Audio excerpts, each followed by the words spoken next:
आज हम देखेंगे यहाँ पे time management, right. Time management before and during the examination. अभी आपका जैसे जैसे नजदीक आएगा एग्जाम, तो आप क्या करेंगे, बहुत सारे स्टूडेंट्स क्या होते हैं, प्रेशर लेते हैं, टेंशन में आ जाते हैं, क्योंकि हमने स्टार्टिंग से स्टडी नहीं की होती है। तो उसमें क्या होता है, टेंशन आ जाता है कि मतलब काफी शॉर्ट टाइम है, तो हमारे पास मैनेज कैसे करें। डोंट वरी, अगर आपके पास टाइम का मैनेजमेंट प्रॉपर होता है, आप एक महीने के अंदर भी आपका जो सिलेबस रहेगा, एंटायर सिलेबस, आप एटलीस्ट 2 या 3 टाइम आपको रीड करके हो सकते हैं, बराबर है। अभी मान लो कि आप लोगों का एग्जाम कब है, वहाँ पे कितने तारीख से है, 15 से है, राइट। तो आपका एग्जाम अभी 15 से है। सबसे पहले आप क्लियर कर दो कि आपका एग्जाम डेट कब क्लियर है, मतलब कौन सी तारीख से स्टार्ट होने वाली है, क्योंकि ये क्या है ना, ये हमारे अभी ये टारगेट डेडलाइन बन गई है। और ये सब करने से पहले ना आपका रिजल्ट एग्जाम में आपका जो मेन गोल है ना, वो गोल क्लियर करो कि भाई आपको परसेंटेज कितना लेना है, what is your target in the examination, क्योंकि वही गोल आपको क्या करेगा, वहां पे मोटिवेट करेगा, वहां पे आपको ज्यादा स्टडी करने के लिए हेल्प करेगा। And after the fixing of goal, right, and after the motivating means what, set your mind. आपको माइंड भी सेट करना है कि भाई हमको 90 एंड अबव परसेंटेज लेना है, क्योंकि ये सारी जो चीजें है ना, हमारे माइंड के ऊपर बहुत सारा पॉजिटिव इम्पैक्ट कर देती है वहां पे, राइट। तो हमें ये क्या करते हैं, वहां पे हम ये मोटिवेट कर देते हैं। अगर हमारा गोल अगर 90% एंड अबव होता है, तो ऑटोमेटिकली आप ऑलवेज मोटिवेटेड रहते हो वहां पे, राइट। बट प्रॉब्लम ये होता है कि आपके पास टाइम मैनेजमेंट नहीं होता है, सब्जेक्ट अलग अलग होते हैं, राइट। हमारे जैसे कि अकाउंट्स का सिलेबस होता है, अगर बात की बात करते हैं हम, तो उसमें 5 अकाउंट्स होते हैं, तो हमारा कंफ्यूजन पड़ता है वहाँ पे कि मतलब ये भी चैप्टर करूँ या वो चैप्टर करूँ, उसको टाइम दे दो कि इसको टाइम दे दो, we are becoming confused. So that time what is requirement, time management is very important, right. तो अभी जैसे कि अभी आपके पास कितना है, 15 अक्टूबर आपका एग्जाम का डेडलाइन आ गई। आई होप कि आप लोगों ने एटलीस्ट एक बार तो रीड किया होगा सब्जेक्ट को।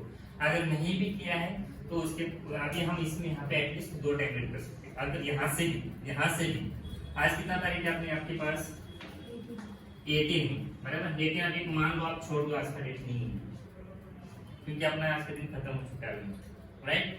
तो 19 से लेके इस मंथ की कौन सा मंथ चला अपने यहाँ पे, सितंबर, मतलब कितना दिन है अभी, ऑलमोस्ट 12 डेज है अभी फिलहाल, राइट। तो ये इस मंथ के सितंबर के आपके पास है यहाँ पे 12 डेज, और इसके कितने हैं, 14 डेज। एग्जाम का दिन नहीं कंसीडर करेंगे, राइट। तो यहाँ पे देखो कितने दिन होते हैं, यहाँ पे 26 डेज होते हैं। सबसे पहले हमने number of days find out कर दिया, राइट। हमने सबसे पहले number of days find out कर दिया। अब हम करेंगे number of days find out करने के बाद हमें करना क्या है, नंबर ऑफ सब्जेक्ट कितने हैं वो देखना है, बराबर है। तो आपकी कितने यहाँ पे 26 डिवाइड बाय 6 है वहां पे, बराबर है। तो मतलब 26 डिवाइड बाय 6 करेंगे तो यहाँ पे 4.3, मतलब ऑलमोस्ट आपको एक सब्जेक्ट के लिए 4 दिन आएंगे। आपको यहाँ पे एक सब्जेक्ट के लिए 4 दिन आएंगे। जिसके पास टाइम कम है उनके लिए इफेक्टिव टाइम मैनेजमेंट रहेगा वहां पे। अगर आप इसको फॉलो करते हो आज से भी, मैं आपको 100% गारंटी देता हूँ कि आपको 70 के नीचे परसेंटेज नहीं आएंगे, कम से कम की बात कर रहे हैं। अगर आप 100% प्रोडक्टिविटी देते हो, मे बी 80% हो सकता है, 85 भी हो सकता है। 100% प्रोडक्टिविटी इसका मतलब क्या है ना, जो कुछ भी पढ़ोगे ना विदाउट डिस्ट्रैक्शन, ना व्हाट्सएप, ना इंस्टा, ना टेलीग्राम वगैरह वगैरह, जो कुछ वो डिस्ट्रैक्शन टाइप में जो इंस्ट्रूमेंट है ना, वो नहीं होनी चाहिए वहाँ। तो ये सबसे पहले हमने क्लियर कर दिया कि आपका पहले गोल डिसाइड करो कि इसके ऊपर आपका स्टडी इम्पैक्ट निर्भर करता है। देन मोटिवेट ऑलवेज, जिसका अगर गोल बड़ा होता है तो हम से मोटिवेटेड रहते हैं वहाँ पे, बराबर है। और उसके बाद सेट योर माइंड कि हाँ मुझे अब याद से है ना डेली कम से कम 8 या 10 घंटा कंप्लीट करना है, ठीक है। तो ये हो गया यहाँ पे, ये हमारा हो गया रफ प्लान हो गया यहाँ पे, बराबर है। अब देखो यहाँ पे अभी आपके सब्जेक्ट, अभी सबकी चॉइस अलग अलग होती है सब्जेक्ट, बराबर है।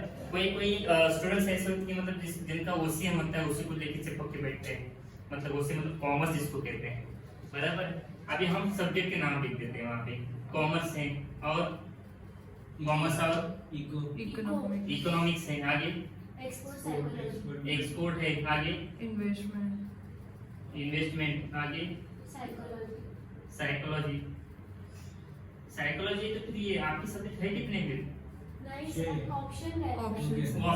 मुझे पता, आपके सब्जेक्ट जो है ना बेटा वो बता देना। Commerce, eco, marketing. हाँ तो ये बताना होगी, बाकी सारे के सारे बीकॉम में ना 17 से सारे ऑप्शंस में है। आप आपके जो सिलेबस में ऑप्ट किया हुआ है commerce commerce, eco, cost, FA और टैक्स, बराबर, ये 6 सब्जेक्ट है। अभी देखो यहाँ पे आपके पास कितना दिन आ रहा है एक सब्जेक्ट के लिए? 4 दिन ऑलमोस्ट, बराबर। अभी आपको इसमें कैसे प्रोडक्टिविटी करना है मैं बताता हूँ। सिंपल सा तरीका यहाँ पे, अभी मान लो ये सबसे आसान सब्जेक्ट सबसे पहले लेना है, सबसे इजी सब्जेक्ट क्या है पहले लेना है। क्यों मैं बताता हूँ उसके पीछे रीजन क्या है। अब ये कौन क्या है सबसे आसान सब्जेक्ट, क्योंकि हमने 11th में भी पढ़ा है, 12th में भी पढ़ा है, उसी का पार्ट, बराबर है। और फर्स्ट ईयर सेकंड ईयर में हमने थोड़ा बहुत पढ़ा होता है इसमें। तो अभी आपके पास, मुझे एक बात बता दो, ओसी के कितने पेजेस रहेंगे बेटा? ऑलमोस्ट 200 पकड़ेंगे हम, एवरेज पकड़ेंगे, बराबर है। 200 पकड़ेंगे यहाँ पे, बराबर है। तो 4 दिन, बराबर है, 200 डेज, बराबर है। डिवाइड 4 करेंगे तो मतलब आपको एक दिन में कितने पेजेस खत्म करने? यहाँ पे 50 पेजेस खत्म करने एक दिन में। अभी मैंने दिन की बात किया है, मैं टाइम आवर्स के बेसिस के ऊपर नहीं आया हूँ अभी तक, मैं आवर्स के बेसिस के ऊपर नहीं आया हूँ अभी तक। ये तो मैंने एक दिन में 50 पेज, मतलब बहुत, मतलब एक दिन में कम से कम इंसान 300-500 पेज रीड कर सकता एक दिन में।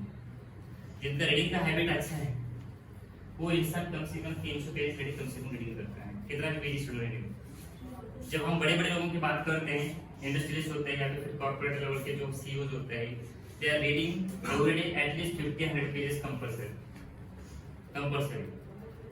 बराबर। अभी तो आपके एग्जाम आ रहे तो पढ़ना ही पड़ेगा, बराबर।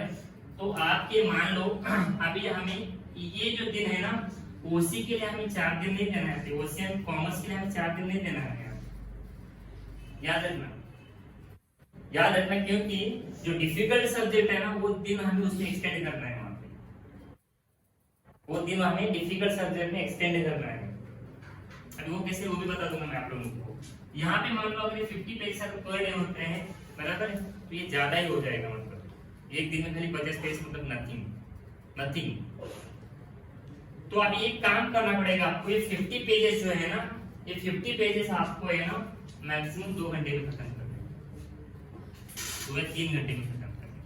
एक टाइम मैनेजमेंट सेट कर देना आप लोग। आपको कितना टाइम मिलता है दिन में पढ़ाई करने के लिए? टोटल आवर्स कितने होते हैं आपकी स्टडी घर में, मतलब सब मिला के? 4-5। देखो बेटा, अगर 4 to 5 अगर सब स्टडी होता है, अभी देखो बेटा यहाँ पे ये सब्जेक्ट है ना, अभी आप 5 घंटा बैठ रहे हो, अभी आपको गियर अप करना पड़ेगा, आपको कम से कम डेली 9 घंटा बैठना पड़ेगा।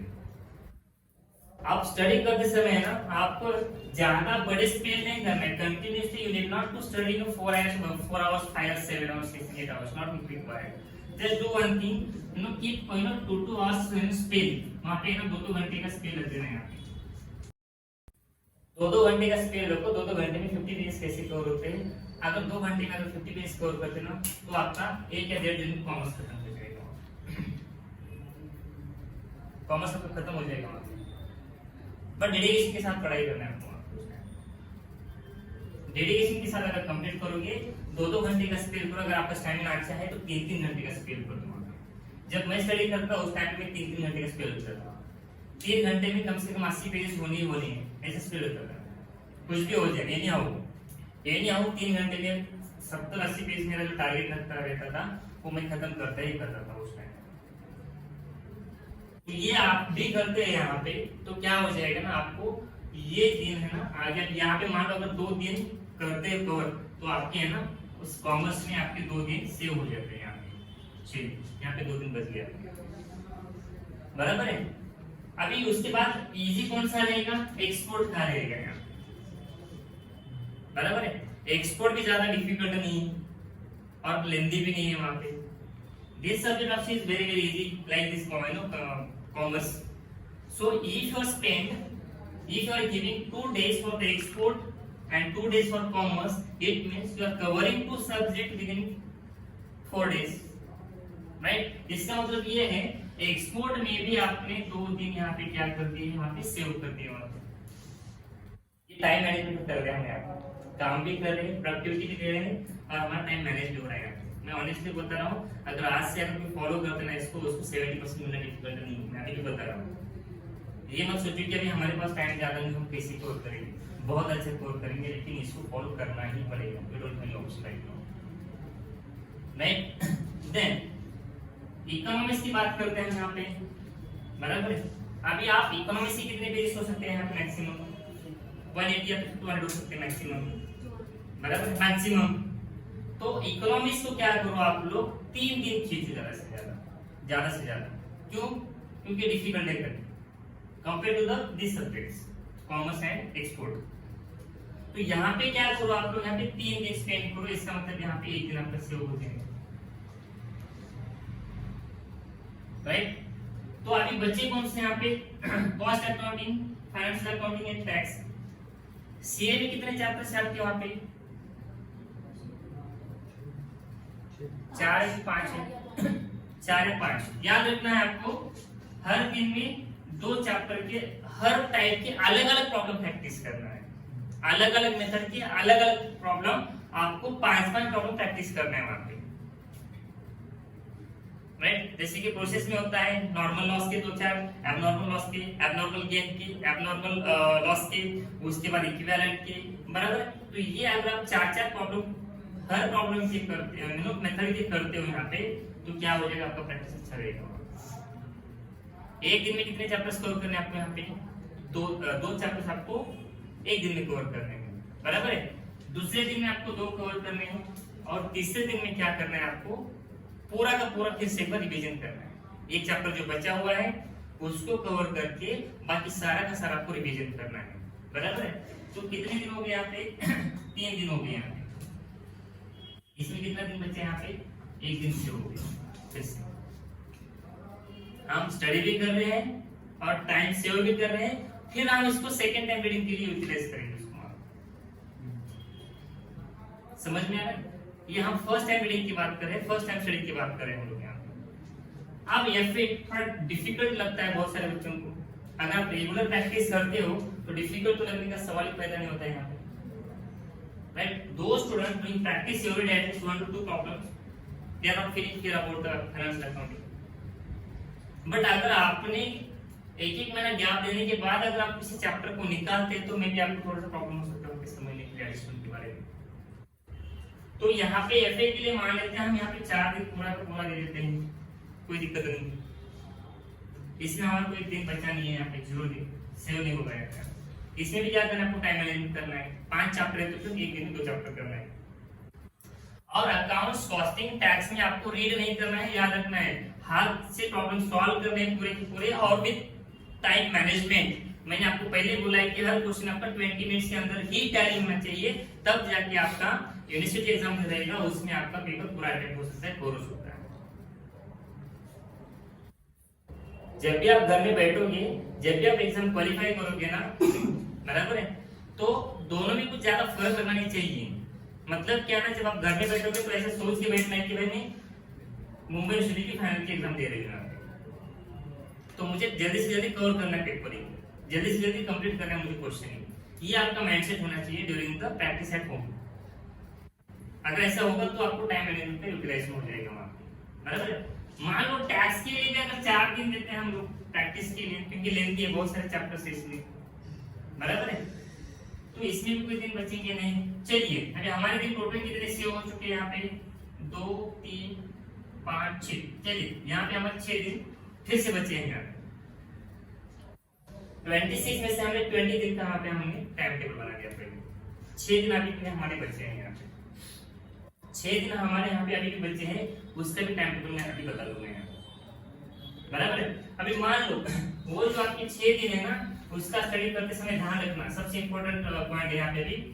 अभी ये आपके 6 दिन बचे हैं, तो आपको एग्जाम का तारीख कितना यहाँ पे? 15 है, बराबर है, 15 है। तो उल्टा कैलकुलेशन करना है यार। उल्टा मतलब कैसे? सबसे लास्ट में जो पेपर है ना, अभी ये यहाँ पे लेने का पड़ेगा। सबसे लास्ट में कौन सा पेपर है तुम्हारा? टाइम टेबल आया है, ठीक है। मान लो ये लास्ट वाला जो अभी आपके पास कितने दिन बचे हैं, यहाँ पे 6 डेज बचे हैं, बराबर है। 6 डेज का मैं टाइम टेबल बताऊंगा क्या जो सबसे लास्ट में पेपर रहेगा, अगर मान लो उसके 3-4 छुट्टी होते हैं तो उसको आगे हाथ मत लगाना, क्योंकि हमने यहाँ पे अच्छे से पढ़ लिया उसमें। आपका अगर ऐसा भी पढ़ लेते हो ना, आपको 2 बार रीडिंग अच्छे से हो जाता है एग्जाम से पहले। अगर आपने अभी तक अच्छे से पढ़ाई किया 2-3 बार, तो मतलब 4-5 बार रीडिंग होता है आपके सब्जेक्ट में। ठीक है, समझ में आ रहा है टाइम मैनेजमेंट कैसे करना है। मैं रिपीट कर रहा हूँ यहाँ पे, अगर आपका ये लास्ट पेपर है उसके लिए अगर 2-3 दिन छुट्टी होती है तो अभी आपको इस टाइम टेबल में कंसीडर नहीं करना है। क्यों नहीं करना है? क्योंकि उसको हम बाद में आराम से टाइम देने वाले 3 दिन, बराबर है। उसको हम 3 दिन आराम से टाइम देने वाले हैं। अभी हम 1 दिन का टाइम टेबल बना रहे हैं, बराबर। अगर नहीं होता है, छुट्टी नहीं होता है, तो लास्ट में जो पेपर रहेगा ना, उसको आप पहले क्या करना है, रिवीजन करना है। लास्ट में जो पेपर है आपका यहाँ पे, उसका पूरा रिवीजन एक ही दिन में खत्म होना चाहिए। एक ही दिन में कैसे होना चाहिए भाई, वहां पे फिर से टाइम मैनेजमेंट करना पड़ेगा। एक दिन में कितने चैप्टर्स कवर करने हैं, कितने नहीं, एक कितने घंटे में कितने चैप्टर्स कवर करने हैं, क्योंकि आपके पास तो एक ही दिन है यहाँ। 2 घंटे में चैप्टर कवर करना है, 3 घंटे में चैप्टर कवर करना है, ठीक है। अब इस सेकेंड लास्ट जो रहेगा पेपर, उसको हम हाथ लगाएंगे, उसका रिवीजन कर देंगे, ठीक है। उसके बाद थर्ड लास्ट रिवीजन, बराबर। उसके बाद फोर्थ, उसके बाद फिफ्थ। 14 तारीख को जो पेपर आपको 15 तारीख को है ना, 14 तारीख को पूरा 15 तारीख का पेपर प्रिपरेशन करना है। 14 तारीख को आपको दूसरा सब्जेक्ट का रिवीजन नहीं करना है, जो 15 को पेपर है उसी का रिवीजन करना है। याद रखना, यहाँ पे आपने अच्छे से कर दिया कोर्स को, बराबर है। अब ये क्या है यहाँ पे आपका, ये 15 तारीख का, 15 तारीख तक का मैंने बताया, बराबर है। 15 तारीख तक तो मैंने बता दिया। ये हमने कौन सा देखा भाई, यहाँ पे बिफोर एग्जामिनेशन देखा। हमने कौन सा टाइम टेबल देखा इधर, पूरा पूरा हमने बिफोर का देखा। आप सबसे पहले इंपॉर्टेंट है ना, during the examination. During the examination आप जितना प्रोडक्टिविटी दोगे और जितना अच्छा पढ़ोगे ना, उतना आपका अच्छा प्रिपरेशन हो जाएगा। अब मैं कैसे बताता हूँ, हमने यहाँ पे एक बार एंटर दिया, यहाँ पे एक बार हो गया, एग्जाम में एक बार और हो जाएगा, कितनी बार रीडिंग हो जाएगा, 3 टाइम्स रीडिंग हो जाएगा, बस 70% इसको देखा। हाँ, अब हम बात करेंगे during the examination, how to manage, how to study during the examination. मान लो सबसे पहले आपको प्रिकॉशन लेना है ना, एग्जाम के टाइम पे आपको 6 आवर्स कंप्लीट रेस्ट लेना है। याद रखना है, कंप्लीट रेस्ट लेना है, सबसे इंपॉर्टेंट फैक्टर है। क्योंकि बहुत सारे स्टूडेंट क्या करते हैं, रात को जो जागते रहते हैं एग्जाम सो जाते हैं। ये होता है क्योंकि आप अगर रात को सोएंगे नहीं प्रॉपर, तो आपका जो माइंड है, दिमाग है, काम नहीं करेगा, रिकॉल नहीं कर पाएगा ठीक तरह से। Adequate rest is very very important during the examination. तो 6 आवर्स आपको कंपल्सरी सोना है एग्जाम में, बराबर, उससे ज्यादा नहीं और उससे कम भी नहीं, ठीक है। अगर आपने मैनेजमेंट किया है स्टार्टिंग से इसको अच्छे, तो 6 आवर्स आपके लिए अच्छे से हो सकते हैं एग्जाम, ठीक है। अब हम चलते हैं टाइम टेबल कैसे मैनेज करना है। टाइम टेबल कौन सा टाइम क्या है आपके एग्जाम का, मॉर्निंग में रहेगा 8।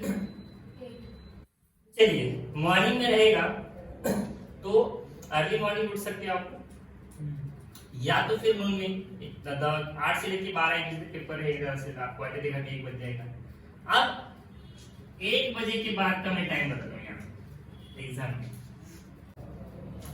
अभी मान लो आप अगर एग्जाम से कितने बजे आते हैं, 1 बजे तक 12 बजे तक आ जाओगे, आप खाना खा के रेस्ट करोगे आधा घंटा, कोई दिक्कत नहीं, रेस्ट करना ही पड़ेगा, क्योंकि रेस्ट बहुत ही इंपॉर्टेंट है। क्योंकि आपका जो रेस्ट जितना अच्छा रहेगा उतना ज्यादा आपका माइंड काम करेगा वहाँ पे, ठीक है। अब यहाँ पे देखो, मैं बनाता हूँ यहाँ पे टाइम टेबल दोपहर के 1 से लेके रात के 10 बजे तक, मतलब आपके पास ऑलमोस्ट 10 से 11 घंटे होते हैं, बराबर। इसमें आपको करना क्या है ना, यहाँ पे सिंपल सी बात है, 3-3 घंटे का स्पेल कर रहे हैं, 3-3 घंटे का स्पेल कर रहे हैं। मैंने 1 घंटा खाने के लिए रखा है, क्योंकि 10 मतलब आप 8-9 बजे खाना खाओ, बराबर है। अब इस 3 घंटे में आपको करना क्या है, यहाँ पे 2-2 चैप्टर कवर करने, जल्दबाजी नहीं करनी है, बराबर है। मान लो 5 चैप्टर्स है आपके यहाँ पे, तो 3 घंटे में 2 चैप्टर्स, 3 घंटे में 2 चैप्टर्स, और ये 1 चैप्टर्स प्लस रिवीजन हो जाएगा यहाँ। ये हो जाएगा आपका time management during the exams. और जब अगली बार मॉर्निंग उठोगे आप 6 घंटा सोने के बाद, 10 से लेकर सुबह 5 कितना हो जाएगा, 4 बजे तक, 4 बजे तक फिर से आपका एक बार ना पूरा सब्जेक्ट का रिवीजन नॉर्मली करना है। और सबसे इम्पोर्टेंट, एग्जाम के पहले 1 घंटा बुक को हाथ मत लगाया करो।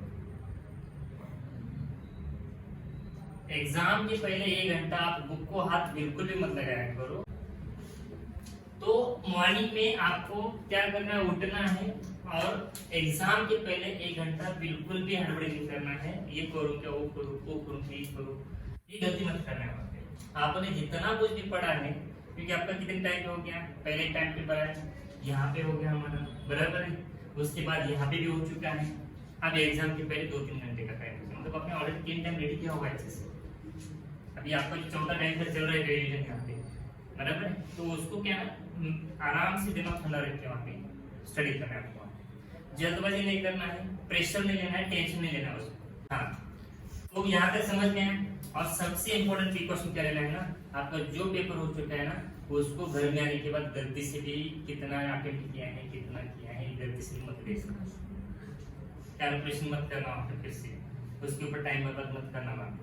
क्योंकि क्या होता है ना, अगर मान लो आपका कुछ क्वेश्चन गलत होता है तो उसका नेगेटिव इम्पैक्ट आपके बाकी सारे पेपर्स के ऊपर पड़ जाता है। तो इसलिए आपको जो कुछ भी करना है, सारे पेपर्स खत्म होने के बाद आप आराम से बैठो, टोटलिंग कर दो, उसके बाद टेंशन लेना है तो ले लो, उसके बाद आराम से सो सकते हो टेंशन।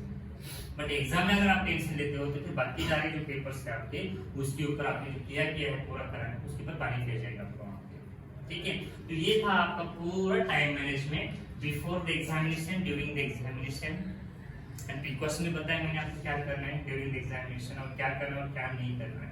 ये सारी चीजें आपको अगर आज से अगर आप फॉलो करते हो, आपको मिनिमम 80% लेना कोई रोक नहीं सकता वहाँ पे, ये मेरी गारंटी है। अगर इसमें है ना, आपको सबसे इम्पोर्टेंट मोबाइल दूर करना पड़ेगा, टीवी दूर करना पड़ेगा, टाइम पास जो है वो दूर करना पड़ेगा, सारी चीजें छोड़ के आपको डेडिकेशन के साथ ही आपको स्टडी करना पड़ेगा, तो ही रिजल्ट मिलेगा, अदरवाइज नहीं मिलेगा। कंसिस्टेंसी, डेडिकेशन, हार्ड वर्क बहुत इंपॉर्टेंट है। ठीक है, तो ये देखा हमने यहाँ पे टाइम मैनेजमेंट के बारे में। अगर किसी को कुछ डाउट होता है तो आपको पूछ सकते, आपको कुछ भी डाउट होता है तो पूछ सकते। नहीं है पक्का? Yes. Thank you, sir.